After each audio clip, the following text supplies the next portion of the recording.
के बराबर मछली खा करके 60,000 वर्ष तक एक कुएं में गिरगिट की होने था, दिल भर मछली खाने से। और जो साथ मछली को जलाए के खाए जाते हैं उनका क्या हाल होगा।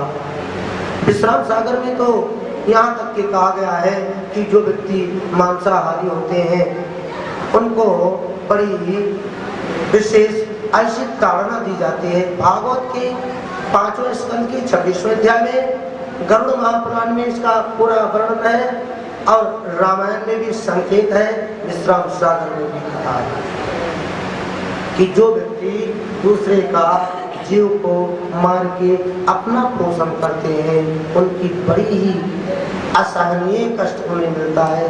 तो जो भगवान के भक्त हो उनको एक गुण जरूर अपनाए लेना चाहिए, किसी जीव की हत्या न हो उनके द्वारा। वैसे जीव हिंसा आपके हमारे द्वारा भी कुछ हो जाता है अनजाने। किसी भक्त ने कहा है कि अजब हैरान हो भगवान तुम्हें कैसे रिझाऊं मैं, नहीं कोई ऐसी वस्तु है जिसे सेवा में लाऊं मैं। वो गया बगीचे में फूल तोड़ने, तो जब फूल को लेके आया तो उसमें इतने जीव छोटे छोटे बैठे थे, भगवान के चरणों में चढ़ा दिया और अगले दिन जब फूल को उतारा तो सब जीव मर गए। बहुत रोया उनके चरणों में, बोला मैं तो बहुत ही दुखी हुआ, अब पुष्प भी नहीं चढ़ा सकता हूँ। अगले दिन वो गाय को दूध निकालने गया तो जब गैया का दूध निकाला जाता है उसके पूर्व बछड़े को छोड़ा जाता है। बछड़ा जब कुछ मुख मारता है तो दूध आता है। जैसे थोड़ा दूध आने लगा तैसे बछड़े को साइड में करना पड़ा। वो गाय वहां पर शराब दिया कि भाई जितना दूध होता है बछड़े का ही होता है, अगर हम उसमें से निकालते हैं तो समझो चोर है, थोड़ा बहुत लेना चाहिए लेकिन उसके बदले में गाय और बछड़े को और चीज खिलाना चाहिए। आजकल के समय में हर व्यक्ति क्या करते हैं कि जैसे तैसे वो दूध आ जाए, बछड़ा चाहे मरे या बच्चे पूरे दूध निकाल लेते हैं। बच्चे ज्यादा जीते नहीं हैं, जल्दी ही ये भी एक तरह का हिंसा है। आप घर में चक्की चलाते हो, आटा जो भी बनाते हो, चावल भी अगर खिचड़ी बना रहे हो और ढंग से चावल को आपने निरीक्षण नहीं किया उसमें भी जीव होते हैं। कितने फल का मान सेवन एक साल में एक शाकाहारी व्यक्ति करता है, ग्रंथों में कहा गया है। इसलिए बड़ी ही सावधानी से घर के कार्य करना चाहिए। घर की स्वच्छता करते समय अनगिनत चींटियां मर जाती हैं। हम स्नान करने जाते हैं, अगर बाथरूम में चींटियां हैं तो हमें 1 घंटा पहले लग जाता है, जल छिड़क छोड़ करके उनको धीरे धीरे भगाता हूँ तब नहाते हैं। आरती भी कई बार हमें देर हो जाता है तो सोचता हूँ कि अपना ऐसे दूसरों के घर में होता हो। बड़े ही सावधानी से प्रत्येक दिन के काम हमें करना चाहिए। यहाँ मेरे राम संकेत करते हैं तो जो भक्तजन इस कथा को सुन रहे हो वो तो जरूर अमल में लाएंगे, जो नहीं सुने हैं और उस लाइन में पड़े हुए हैं अज्ञानता में तो चलो अज्ञान है ही, लेकिन अगर हमें मालूम पड़ जाए तो किसी प्रकार के जीव को मारना बहुत ही पाप है। यहाँ तक कहा गया है। अब निषाद रात की कथा चल रही है। शबरी के माता पिता ने कहते हैं कि 1000 बकरे को खरीद के बांध दिया। वो छोटी कन्या जब शाम को देखा वो बैल चिल्ला रहे थे, उनकी आवाज ऐसी होती है और ये क्या है, अब तुम्हारी शादी होगी, इनका क्या किया जाएगा, इस पवनों की सेवा में आएंगे, पवन जो भी करेंगे उनको मार देंगे। उसने मन में विचार किया कि हमारी शादी तो जाए लगे आग, ये जीव मर जाएंगे तो शादी से करना हमें क्या है। जैसे रात का 11 बजा जैसे धोती कमंडल उठाई और जंगल की तरफ भग गई। भक्ति भक्ति भक्ति भक्ति मातंग ऋषि के आश्रम में पहुंचती है और मातंग ऋषि के आश्रम में उनके जो शिष्य हैं वो सब उनकी सेवा में थे। शबरी ने गुप्त रूप में रह करके 7 दिन सेवा किया। हम आप किसी मंदिर में गुरुद्वारे में सेवा करने जाएं तो गुप्त रूप से सेवा करेंगे, ज्यादा फल मिलेगा। लेकिन यहाँ हम आप कहते हैं आज ही मैं उन मंदिर को खोला था, आज ही मैं झाड़ू लगा के आया, हम नहीं आते तो मंदिर की आरती नहीं हो पाती, ये काम नहीं हो पाता। कहते हैं लोग कथा को जीवन में सुने नहीं, उनको पता क्या है, उनके मन की ये कथा कैसे दूर हो मेरे भाइयों। दूसरी बात, जो भक्तजन जिस जीव को मार के खाते हैं, जितनी उसकी आयु होती है, अगर वो 10 साल उसकी आयु है शेष और मार करके खाए तो 10 साल आयु उनके परिवार वालों की घट जाएगी। मांसाहारी व्यक्ति जल्दी शरीर पूरा होता है, एक बात। दूसरी बार उसके शरीर में जितने व्याधि हैं खाने वाले के शरीर के अंदर जाएगा। नंबर 3, मांसाहारी जीव जो होते हैं उनकी जीभ से वो पानी पीते हैं चाट करके, और जीभ से चाट करके पानी स्वान देवता पीते हैं, इसका नाम आप लोग जानते हैं DOG स्वान। तो आप जो मांसाहारी होते हैं वो उनकी गणना में आ गए। दांत मांसाहारी जीव के लंबे होते हैं, तो ये सब श्रेणी में ना बिना साबुन बिना पानी के स्वच्छ कर रही है, इस बात को उतार ले तो 101% आपको लाभ होगा। यहाँ के भक्त तो शायद ऐसे नहीं होंगे, लेकिन हम तमाम भक्तों के लिए सूचित करना चाहता हूँ जो अज्ञानता कई बार ग्रहण करते हैं शिव महापुराण में, पद्म पुराण में, स्कंद पुराण में, वायु पुराण में, नारद महापुराण में 18 महापुराण और 18 उप पुराण सब वर्जित किया है जीव हत्या में। लेकिन अनजाने में जीव पैर के नीचे आ जाए तो कोई बात नहीं, उसका तो क्षमा है, लेकिन हमें एक चींटी को हम जीवित नहीं कर सकते मेरे भाइयों, तो दूसरे जीव को मारने का हमें अधिकार नहीं। जो गोल गोल एक श्वेत रंग का होता है जिसको खाते हैं, एक जो भी कहते हैं जो व्यक्ति उसको बहुत ज्यादा सेवन करता है, मैं ग्रंथ का नाम बता दूं, पेज नंबर बता दूं, आप पढ़ लेना। यहाँ से मरने के बाद में उस व्यक्ति को यमदूत वहां ले जाते हैं, लटाए देते हैं, दोनों हाथों और पैरों में इतनी बड़ी कील ठोक देते हैं और उसी अंडे के बराबर का लोहा ठोस अग्नि में रख देते हैं। जब वो लाल हो जाता है तो सड़से से उठा करके मुख में रखते हैं और जीव आंसू बहाता है, तो यमदूत क्या कहते हैं, तब तुम खायो लाले लाले मासू, अब कहे रोवत बड़े बड़े आंसू। अब इतने बड़े बड़े आंसू को बहाए हो, ये भी तो लाल है, इसको भी आप खा जाओ। वैसे बात मैं नहीं कहना चाहता हूँ, दुनिया सब ऐसे हो जा रही है, लेकिन अगर अभी तक कोई उस लाइन में था और आज से त्याग देगा तो उसका जीवन एकदम से उज्जवल हो जाएगा और पहले से भी ज्यादा पवित्र हो जाएगा। बहुत ही गंभीर विषय है यहाँ पर शबरी के चरित्र में। भगवान उस गिद्ध को मुक्त किए जो आमिष खाता था। गिद्ध कौन बनता है, मांस मीस नर करही आहारा, 16 योजन गिद्ध अवतारा। जो व्यक्ति मांस का सेवन करते हैं उनको 16 योजन तक गिद्ध की योनि में जाना पड़ता है, क्योंकि गिद्ध वही खाते हैं। 1 योजन 400 वर्ष का होता है, तो 16 64 है, 1000 वर्ष तक वो गिद्ध बनेंगे, यानी उनको सब पूरी हो जाएगी उस चीज से। बड़ी विचित्र बातें हमारे महर्षियों ने कहा, और ये चीज जाने से अंदर का जो डाइजेशन है वो भी खराब करता है, क्योंकि हमारा शरीर 5 तत्वों से बना है। आप सबको अग्नि, जल, वायु, पृथ्वी और आकाश, ठीक, ये 5 तत्व से निर्मित हुआ है और छूटने के बाद 5 में ही मिल जाता है। जब जन्म होता है तो एक स्वस्थ बालक का शरीर का वेट लगभग 2.5 से 3 साढ़े 3 किलो होता है। जब व्यक्ति अंतिम स्टेज पे जाता है और चिता में जलाया जाता है तो उसकी राख का वेट लगभग वही 2.5 3 साढ़े 3 किलो बचती है। जितना आया है उतना ही समर्पित होगा। जो कुछ हम कर रहे हैं मेरे श्रोता प्रेमियों, उसका फल कभी छीन नहीं होगा।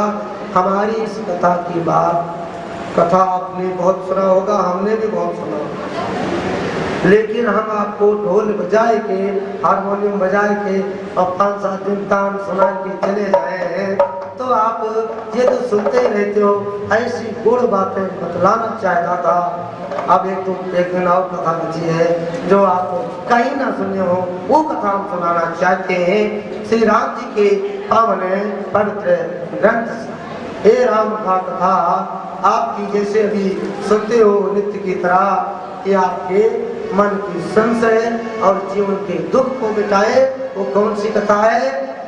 जय जय राम कथा, जय श्री राम कथा, जय श्री राम कथा, जय श्री राम कथा, श्री राम कथा, जय श्री राम कथा।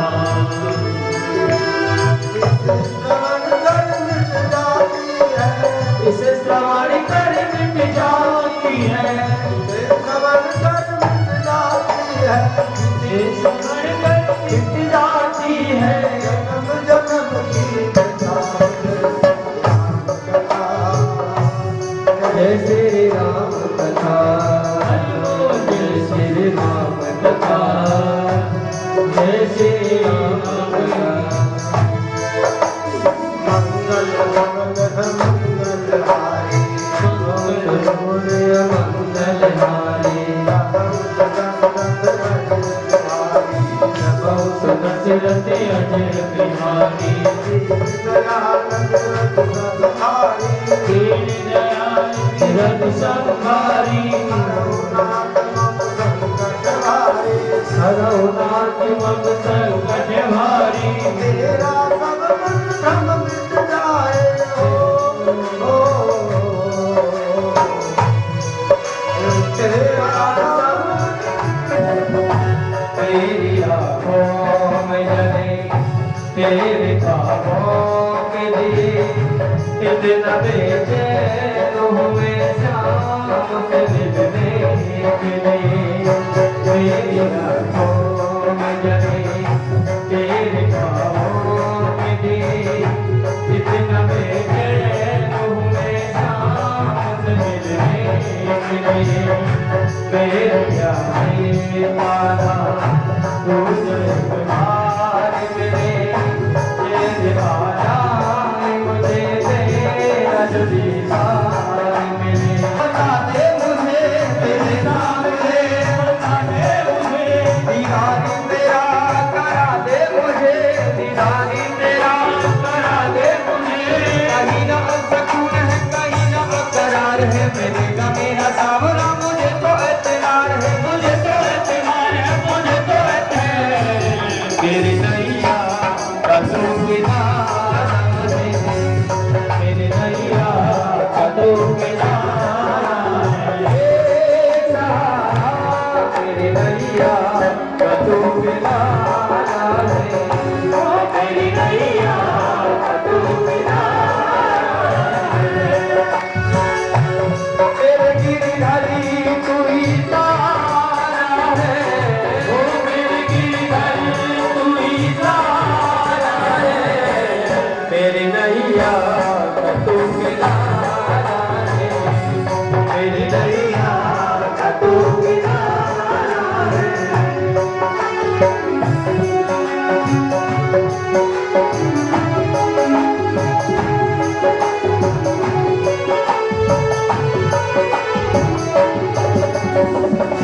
आया अरदास लेके, मन में विश्वास लेके, झोली भर दे तू मेरी, आया हूँ एक बार लेके। आया अरदास लेके, मन में विश्वास लेके, झोली भर दे तू मेरी, आया हूँ एक बार लेके।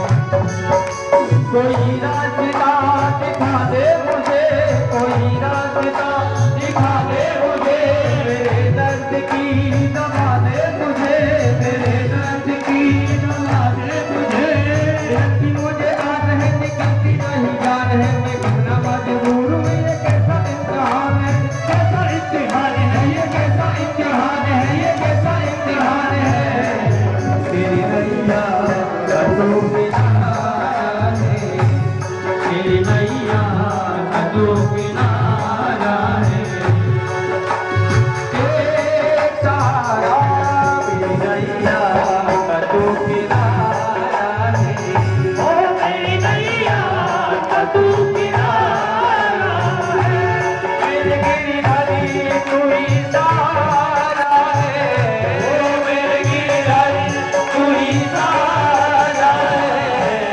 तेरी नैया कटो किनारा है, तेरी नैया कटो किनारा है, तेरी नैया कटो किनारा है, तेरी नैया कटो किनारा है, तेरी नैया कटो किनारा है, तारा तेरी नैया कटो किनारा है, तेरी नैया कटो किनारा है, तेरी नैया कटो किनारा है, तेरी नैया कटो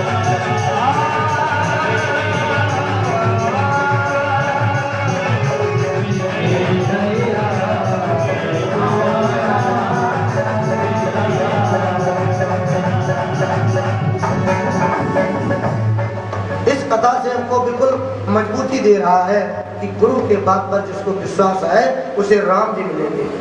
मतंग ऋषि ने कहा था तुम चिंता मत करना, इस कुटिया में राम जरूर आएंगे। मैं कह के जा रहा हूँ और उन्होंने शरीर को त्याग किया और फिर भी भगवान के ध्यान में हर पल है, हर क्षण है, राम का ही नाम का रट लगाती है। किस प्रकार मेरी रास्ता कैसे संवार रही है, आइए इस भजन के माध्यम से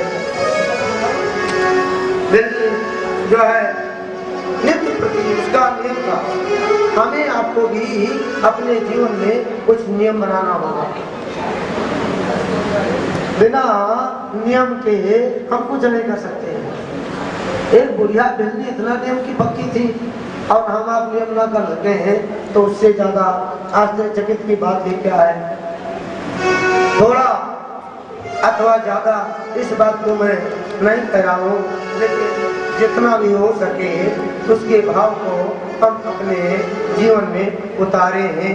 वो भगवान राम आएंगे ऐसा उसके अंदर भावना था, तो उस रास्ते को, उस मार्ग को वो अपने हाथों से, अपने आंचल से, अपने नेत्रों की पलकों से उस राह को रोज बुहारती थी, क्लीन करती थी, स्वच्छ करती थी कि मेरे राम जी आए, उनके पैरों में कहीं कांटे ना लग जाए, कहीं कंकड़ ना चुभ जाए, कहीं उन्हें कोई दिक्कत ना आ जाए, ऐसा भावना रखती हुई नित्य की तरह मेरी भिलनी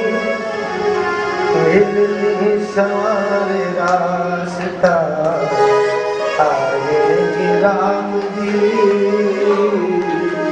भिलनी सवारे रास्ता आएंगे राम जी, भिलनी सवारे रास्ता आएंगे राम जी,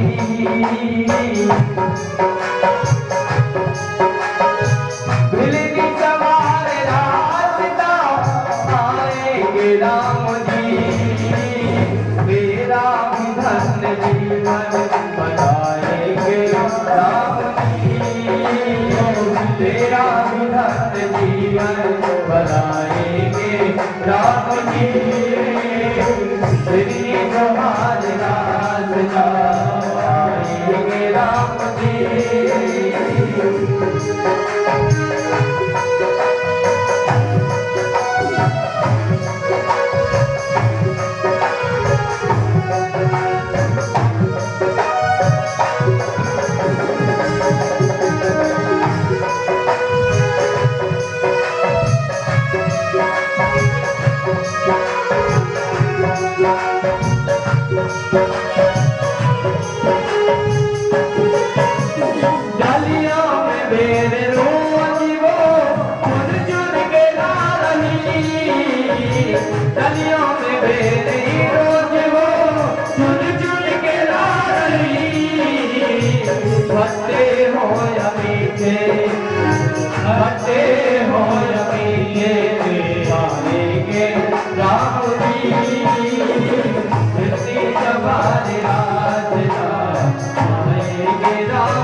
मेरा भी धन जीवन